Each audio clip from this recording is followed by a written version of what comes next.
రాజ్యసభ ముందుకు anti paper leak bill ప్రవేశపెట్టిన కేంద్ర మంత్రి జితేంద్ర సింగ్.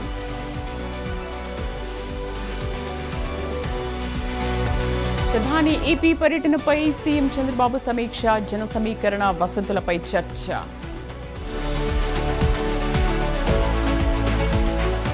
డిప్యూటీ సీఎం పవన్తో మంత్రి నిమ్మల భేటీ, రైతులతో సమావేశాలు నిర్వహించాలని సూచన.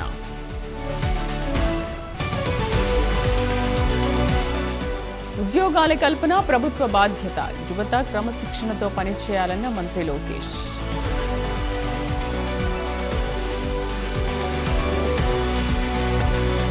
విద్యలో నాణ్యత పెరగాలన్న సీఎం రేవంత్ రెడ్డి, ప్రపంచంతో మన పిల్లలు పోటీ పడాలని వెల్లడి.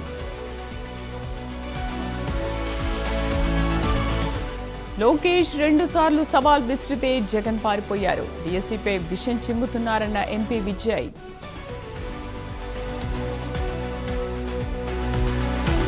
మోదీతో సమావేశమైన కేంద్ర మంత్రులు, ప్రధాని ఛాంబర్లో ఉన్నత స్థాయి సమీక్ష.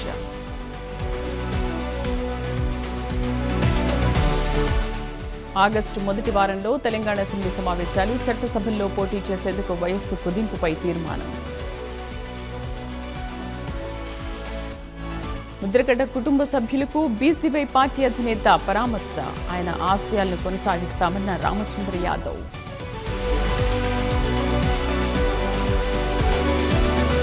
ఫార్ములా ఈ కార్ రేస్లో రేపటి నుంచి విచారణ, హాజరు కావాలని కేటీఆర్ సహా 5 నోటీసులు.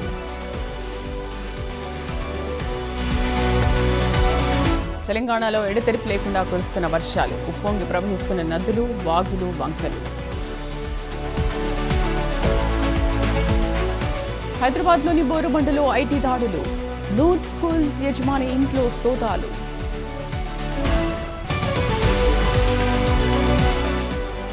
మహబూబాబాద్ గురుకులంలో 2 విద్యార్థుల అదృశ్యం, ప్రిన్సిపల్ ఫిర్యాదు, కొనసాగుతున్న గాలింపు.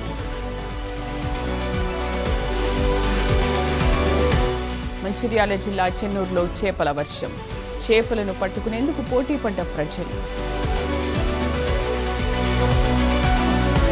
ఏలూరు జిల్లాలో పెద్ద పులి కలకలం, మంగపతి దేవిపేటలో 2 ఆవులపై పులి దాడి.